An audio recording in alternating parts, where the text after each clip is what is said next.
His story appears in the Mathnawi of Jalaluddin Rumi, the great Sufi master of the East. In Rumi's stories, profound mystical wisdom is always hidden beneath the surface. Do not forget to subscribe to the channel so you do not miss videos like this. You can support us by liking video and leaving the comment.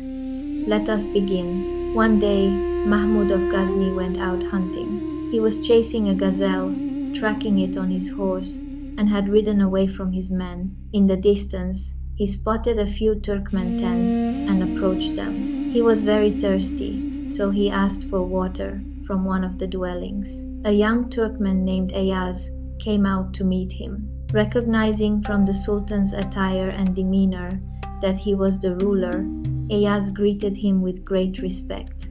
"My Sultan, please rest for a moment. There is a spring nearby with very pleasant water.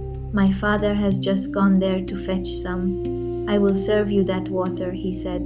Sultan Mahmud dismounted his horse. Eyaz was an articulate, sweet-talking, and respectful young man. He entertained the Sultan for a while, speaking of the beauty of the surroundings and their way of life. After some time, Eyaz got up, brought the water, and offered it to the Sultan. The Sultan drank it and asked, "Your water is very beautiful, but you said, 'My father went to fetch water, and then you brought me water from the house shortly after. Why did you do that?"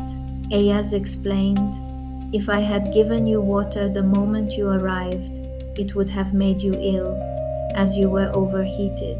By entertaining you, I waited for your sweat to dry." Sultan Mahmud greatly admired the wisdom and intelligence of this young boy. He brought Eyaz to the palace, took off his rawhide sandals and the animal pelt on his back, and dressed him in silken robes. Because Eyaz was incredibly wise and thoughtful, he hung his old pelt and turban in a room. Every day, he would enter that empty room and say to himself, "Do not think highly of yourself. Do not fall into pride. You used to wear these in the past." The ruler loved him dearly. However, Eyaz's enemies grew jealous of his closeness to the Sultan. Imagining that Eyaz was hiding a treasure in that room, hoarding bags of gold and silver, they complained to Sultan Mahmud to disgrace him. "You value him so much and offer him such hospitality. Yet, he has hidden the gold and silver he stole from you in a room, and he lets no one inside," they claimed. The Sultan thought, "How strange! What is this slave hiding from us?" He then commanded one of his men, "Go, open that room, and take whatever you find. Uncover what he is hiding there. Let us see if he is hoarding gold, unsatisfied with what we have already given him."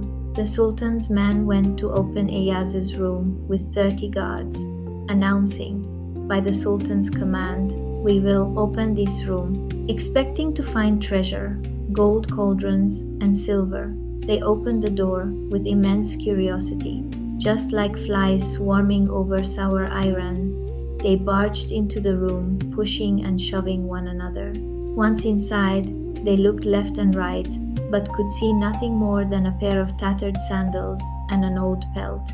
They dug and tore up every corner of the room, creating deep pits.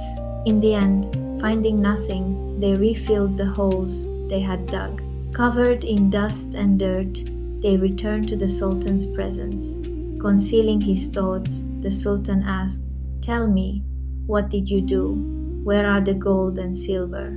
Realizing their mistake, the men replied, "We did what was fitting of us, my Sultan. Forgive our sin." The Sultan said, "Do not beg me. Go and beg Eyaz." He then turned to Eyaz. "O Eyaz, pass whatever judgment is necessary upon these culprits. Even if I test you 100 times, I will never find deceit in you." Upon these words from the Sultan, Eyaz said, "My Sultan, this goodness belongs only to you. I am nothing but a turban and a pelt." Throughout these conversations, the Sultan wanted Eyaz to determine the punishment for the culprits, because the slander had been directed at him. However, Eyaz left the decision to the Sultan, having already forgiven the wrongdoers himself.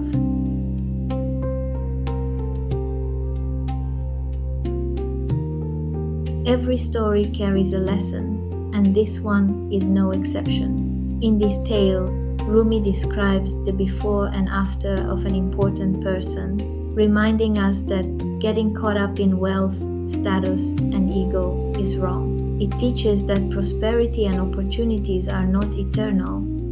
Just as they come in an instant, they can vanish in an instant. Rising from poverty to wealth and attaining comfort from meager means is a great test, and it is impossible to say that everyone passes it successfully. The story highlights that one can never truly know where they came from, where they are headed, or what the end of the road will bring. To avoid falling into this trap, one must possess rigorous spiritual discipline and moral maturity. This is either an innate quality brought from birth, as it was with Eyaz, or a virtue to be acquired later through proper education and inner cultivation.